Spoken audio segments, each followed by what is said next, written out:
¿Qué tal, viajeros? Bienvenidos a Sandemans Talks. Mi nombre es Marc Soler y hoy estoy acompañado de mis compañeros. Hola, yo soy Marcos. Y yo soy Jorge Ballesteros. Los tres somos guías turísticos en la ciudad de Berlín. Y estamos aquí en Sandemans Talks precisamente para poder llevaros nuestro conocimiento al salón de vuestras casas. Hoy vamos a hablar de uno de los temas creo que más interesantes dentro de Berlín, y no es otro que, Marcos, La caída del muro de Berlín. cómo el muro de Berlín dividió la ciudad y acabó cayendo, ¿no? Cómo ocurrió esa noche del 9 de noviembre de 1989. Si al final del vídeo os gusta, podéis darle a like, suscribiros. Debajo en la zona de descripción hay un link para apoyarnos directamente a nosotros. También podéis comentar y hacer cualquier tipo de pregunta. A nosotros nos ayuda mucho poder, saber un poco por dónde va nuestro público. Y ahora ya, sin más dilación, nos tiramos a la piscina.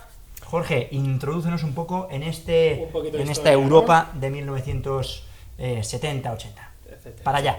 Bueno, más que nada estamos en la Guerra Fría, ¿no? El mundo dividido en dos mentalidades irreconciliables. A un lado capitalismo, el mundo occidental, Estados Unidos a la cabeza, y al otro lado comunismo. Es el mundo oriental y la Unión Soviética mandando, ¿no? Claro. Quien lleva la batuta. En Europa también existe esta división, además es física, es lo que llamamos el telón de acero, es la frontera física que separaba a los países occidentales de los orientales. Y lo que nos interesa ahora, humanos, es al otro lado del muro, a la zona comunista, cómo era ahí la vida cotidiana, pero a nivel político. Cómo son los países que no son la Unión Soviética. En resumen, ahí, como ya os he dicho, manda la Unión Soviética y manda con puño de hierro. Allí quien se salga de las directrices dictadas por Moscú tiene una consecuencia clara, que son los tanques de Moscú tomando la capital de ese país. ¿Tenemos algún ejemplo de esto? Varios. Mira, el más llamativo es el más conocido, que es 1968, Praga, la llamada Primavera de Praga, cuando, pues allí en Checoslovaquia intentaron tomar su vía propia, lo que se llamó el socialismo de rostro humano, y acabó pues eso, con los tanques allí. Pero hay más casos de esto, y son quizá peores, como es Hungría en el año 56, y digo peores porque allí los líderes políticos que intentaron desafiar a Moscú acabaron ejecutados, cosa que no ocurrió en Praga. Pero además, en el año 53 tenemos otro caso. Ajá. Tanques soviéticos paseando por las calles de Berlín Oriental. Berlín Oriental. Esto quiere decir que había un occidental, ¿no? Exacto. ¿Cómo era esta separación dentro de Berlín en el gran organigrama? Sí, pues para que te hagas una idea, yo he dicho que hay una frontera que divide físicamente Europa, ¿no? Capitalistas a un lado, comunistas al otro. Esa frontera no corta Berlín. Berlín está dentro de la zona oriental, y a pesar de esto, Berlín está dividida en dos. Es decir, que hay una parte oriental, el Berlín oriental, el Berlín del Este, que es la capital de la Alemania comunista, y hay un Berlín occidental que no es comunista, que es una isla, para que me entiendas, de capitalismo rodeada por un mar de comunismo. Ajá. Un ciudadano de cualquiera de los dos Berlines puede pasar tranquilamente de un Berlín al otro, quiero decir, ¿no?, hasta el año 1961, porque es en este año en el que se levanta el famoso muro de Berlín, que tiene un objetivo, básicamente, que los ciudadanos del Berlín oriental, de toda la Alemania oriental, mejor dicho, no puedan pasar al otro Berlín, al Berlín occidental, y de ahí escapar al mundo occidental. A partir de 1961, Exacto. familias separadas, Sí, este-oeste. todo el Una tema. pregunta, y esto siempre sale, quiero decir, cuando hablamos de comunistas, capitalistas, a nadie se le dejó escoger, ¿no?, en qué lado iban a caer. Claro, esto es un criterio de fin de la Segunda Guerra Mundial. Un ejército ha llegado hasta un lado, otro ejército ha llegado hasta el otro. Previamente al fin de esta guerra ya se delimitó cuál iba a ser cada territorio, y tú como ciudadano no puedes Donde te escoger tocaba. nada. Vivías en Claro, Polonia, para allá. Vivías en Grecia, para el otro lado. para el otro lado. Sin preguntas, sin derecho a decidir. Por supuesto. ¿Cómo pasamos de una situación de control absoluto de la Unión Soviética a que el muro acabe cayendo? Porque esto no pasó de la noche a la mañana. No, vamos a usar la metáfora de la ola, ¿vale? Es una ola muy chiquitita al principio, que tarda unos 9 años en gestarse. Son los años 80, es el final de la Guerra Fría. Mira, el primer de estos eventos, lo que hace desatar esta ola, es la creación de un sindicato, fíjate algo, en Polonia. Ajá. El sindicato Solidarność. Es el año 1980, se ha creado un sindicato que no sea ortodoxo dentro de... O sea, no es comunista, no, es que no tiene nada que ver, es un sindicato democristiano. ¿Cómo se le llama este sindicato? Solidarność. Vale. Es ajeno a todas las directrices del régimen comunista de Polonia, y no obstante se le permite existir. Para que me entiendas, es la primera grieta en este bloque monolítico que era el primer ladrillo que se quita del muro de Berlín. ¿Cómo continúa? Es una pequeña explosión que hace que empiece esta ola que como digo, ahora es pequeña, pero que cada vez se va haciendo más grande hasta que llegue a ser un enorme tsunami. Mira, 5 años más tarde, 1985, tenemos aquí algo muy importante. ¿Te suena Mikhail Gorbachev, ¿verdad? Vale. Pues este señor, el reformador, llega a ser el líder de la Unión Soviética y quiere cambiar el país, quiere abrir el país. Trae dos políticas muy importantes. La perestroika, que lo que quiere es, está orientada, digamos, hacia el ámbito económico, y la glasnost, que viene a significar transparencia. Una apertura, sí. Sí, que es lo mismo, o sea, es una apertura, solo que mientras que la perestroika es en el económico, la glasnost es en el político. Y ahora en ese punto, Sí, es el la año oleada, 85. En el año 75 la ola continúa. Yo diría que es el origen, ¿no? Ahí Sí, se va claro. formando esta ola, pero ya cuando llega a la cresta, estamos hablando ya en el año 1989, cuando sucederán una serie de acontecimientos de en muy poco tiempo, van sucediendo hasta que definitivamente este 9 de noviembre el muro acabe por caer. El primero de estos eventos será en verano de 1989, cuando Hungría, país detrás del telón de acero, cambie su política fronteriza y abra el primer punto de escape en el telón de acero, porque Hungría abrirá su frontera con Austria, país vecino, país occidental. La primera vez en 40 años que se agrieta el telón de acero directamente. Literal. La gente puede cruzar. Yo la fotografía, ¿no?, de uno de los políticos rompiendo las alambradas ahí en mitad de la montaña, miles de coches abandonados, épico, ¿eh? gente que sale de la RDA, que atención, para ir de la RDA a Austria tienes que pasar por varios países, ni siquiera conecta directamente con Hungría, Claro. primero Checoslovaquia. La gente coge los trabans, se cruza todo esto, abandonan el coche en una pista de esquí y cruzan andando con la mochila, lo puesto, a la Alemania, a Austria, pero luego a la Alemania federal, ¿no? Ahí fue. Claro. Esa es la primera oleada. Lo llamaban además, como dato curioso, el picnic paneuropeo. Aprovechaban la excusa de irse de picnic, pero en realidad era una fuga. El gobierno de la Alemania del Este se está dando cuenta de que algo está pasando. Esto no son vacaciones, es un éxodo.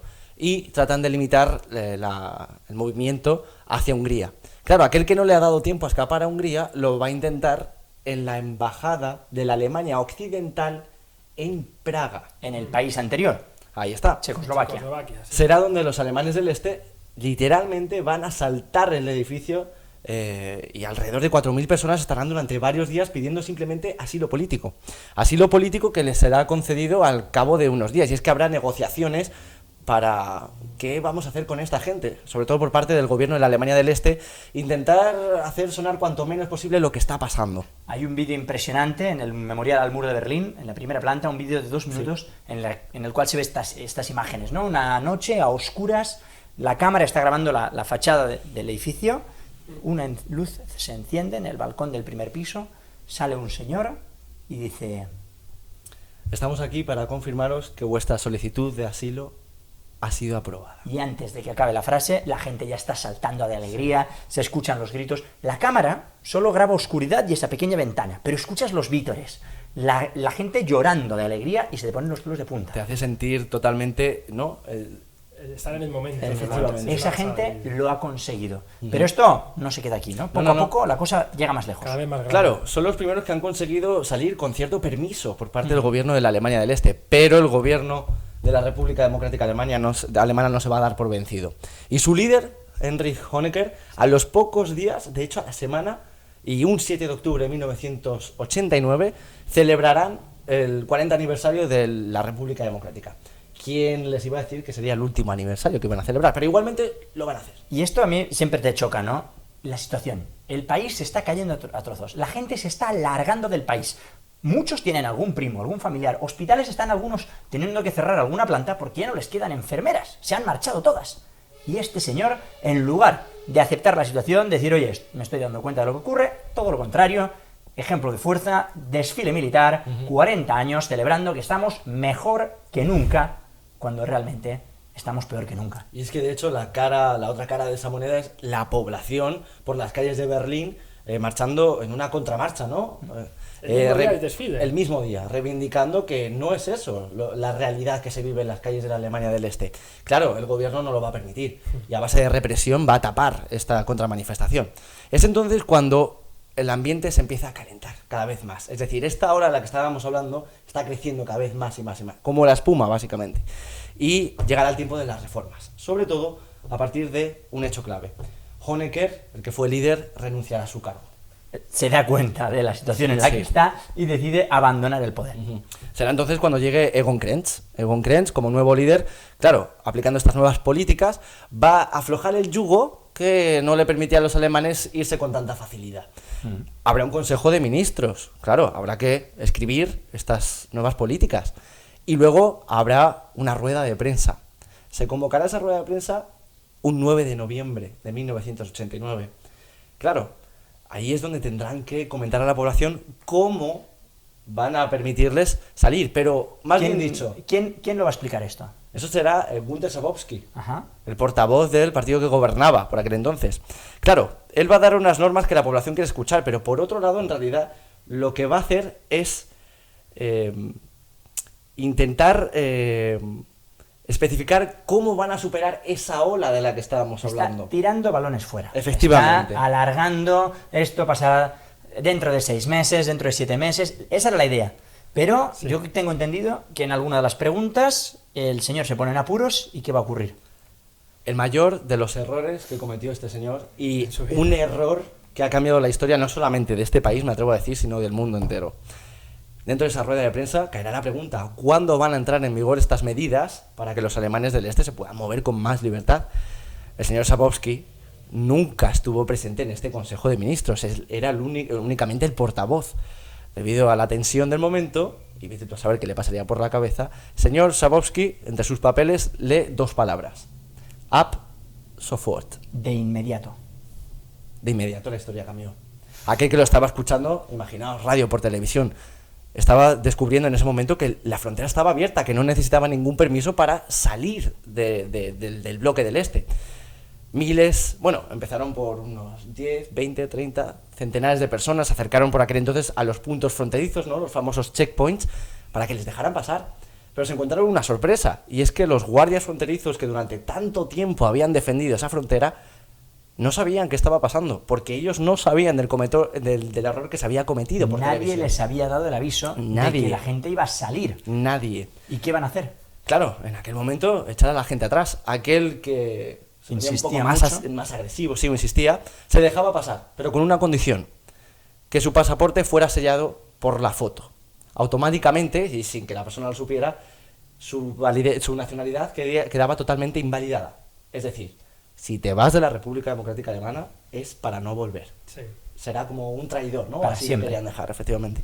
Claro, eso a los primeros. Cuando ya son 100, 1000, 2000, ¿qué vamos a hacer con tanta gente? Y se ven las caras de los guardias fronterizos. No tienen más remedio que abrir la frontera antes de iniciar cualquier otro conflicto. Porque ¿qué hubiera pasado, preguntaos, si cualquiera de los guardias hubiera apretado el gatillo como así hicieron durante tantos años atrás? Claro. La guerra hubiera dejado de ser fría para haberse convertido probablemente en una tercera guerra mundial. Y no fue así, como todos conocemos, y definitivamente fue el primero de los puntos en Bornholmerstraße, al norte de Berlín, donde la población pasó libremente. Alemanes del oeste recibiendo a sus vecinos, hermanos, hijos del este después de tantos años, y uno tras otro los puntos abriéndose. Así fue como simbólicamente aquel 9 de noviembre de 1989 el muro de Berlín cayó.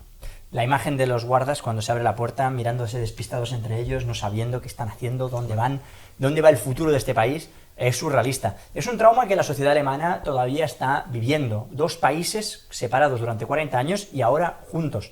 No hay alemán al que le preguntes qué ocurrió, qué estabas haciendo tú como persona el 9 de noviembre y que no te sepa contestar. Todos recuerdan en cada momento, o sea, en todo momento qué hicieron ese día. Yo el caso más cercano es el padre de un amigo, que él había huido de la RDA, de la Alemania comunista. Estaba en la Alemania capitalista justo aquí en Berlín Oeste, en la Oranienstraße, celebrando una fiesta con unos amigos que no tenía nada que ver con el muro.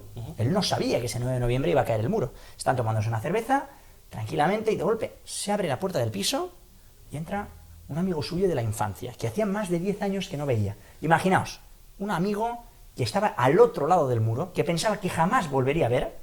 Ese tipo te lo encuentras en la puerta y el primer pensamiento del padre de mi amigo es decir: este ha escapado, este ha huido, al igual que hice yo hace unos años, ha huido. Lo abraza fuerte, le da un beso, le dice: hombre, tú que te has escapado, menos mal, no me habían dicho nada, haberme avisado porque yo así te habría ayudado. Y el otro le coge de los hombros y le dice: no me he escapado, he cruzado andando, porque ya no hay muro ya no hay checkpoints, dentro de nada ya no habrá ni RDA ni RFA, todo lo que creíamos se ha acabado. O sea, así de golpe fue la caída del muro de Berlín, que ni siquiera los que estaban en esta ciudad se dieron cuenta de lo que ocurría, ¿no? De hecho, será uno de tantos casos, y yo siempre hago hincapié en esto para que la gente lo piense. ¿Cuántas historias no habrá? Y es que esto ha sucedido hace tan solo 30 años atrás. La historia más reciente, toda la historia que tiene esta ciudad, la más reciente, es de hace tan solo 30 años. ¿Cómo ha cambiado todo? Por eso, historias hay a pie de calle. Aquí mismo. Y hablando de pie de calle, ¿qué lugares de Berlín podemos encontrar que hablen un poco de la historia que hemos contado? ¿No? Por ejemplo, Jorge. A ver, un lugar al que hay que ir sí o sí, de hecho se va con el Tour del Muro, que Sí. hace aquí nuestro compañero Marcos, es el memorial de la Bernauer Straße. Ahí han dejado conservado no solo un trozo del muro de Berlín, sino también su capa interna. Está todo perfecto, las dos capas, la franja de la muerte, el camino de ronda dentro, y por supuesto es inaccesible como era en aquella época. Para ver el interior hay que cruzar al otro lado de la calle, subir a un mirador, y desde ahí puedes ver todo lo que hay. De hecho, bajo este mirador está una pequeña exposición, un museo gratuito, donde Ahí hay estaba muchas de el las vídeo cosas que habéis comentábamos. comentado, sí. Por aquí. Un lugar, el Palacio de las Lágrimas. Palacio de las Lágrimas, el Tränenpalast, traducido. Simplemente, fijaos en el nombre, es un edificio que sirvió como una terminal para cuando los berlineses occidentales tenían permiso para visitar a sus familiares del este, unos permisos de escasas 24 horas. Cuando tenían que regresar de vuelta a Berlín Oeste, tenían que pasar por ese punto, el Palacio de las Lágrimas, el último. Por las lágrimas que decía Efectivamente. que- A día de hoy un museo, también pasamos por allí con el Tour del Muro y muy interesante. Yo una avenida entera, la Karl Marx Allee, un lugar espectacular, largo, para ir en bici prácticamente, Sí. y empieza en el Alexanderplatz, va cambiando de nombre, pero acaba allá por Lichtenberg, y bueno, vemos primero los palacios del proletariado, el ejemplo del comunismo, de la nueva realidad, donde todo el mundo viviría con casas con ascensor, con balcón, pero luego vemos que el presupuesto se les va acabando, los materiales van decayendo y finalmente acabamos la avenida en el barrio de Lichtenberg, como decíamos, un lugar que parece los suburbios de Moscú, no un lugar Sí. de edificio copiado uno tras otro, tras otro, tras otro. Las calles tienen todos nombres de líderes comunistas, está la calle de los cosmonautas también. Es surrealista ese lugar, yo lo recomiendo por ver un poco, pues nada, la realidad de aquel momento. Sí. Ahora, una palabra simplemente, o una frase, un libro interesante sobre la temática que hemos comentado, o una película, Goodbye Lenin. Yo me quedo con la película Goodbye Lenin. increíble, la más divertida sobre esta temática, y aquí, ¿Un libro? Fija, El Muro de Berlín. autor, por lo menos, para encontrarlo fácil. Frederick Taylor. Frederick Taylor. Bien, pues con esto dejamos el vídeo de hoy por terminado. Muchísimas gracias por vuestro tiempo. Sabéis que si nos queréis ayudar, podéis dejar un comentario, darle a suscribir, darle a like o darle al link donde nos podéis apoyar directamente. Muchísimas gracias por todo y nos vemos en el próximo vídeo. Muchas gracias.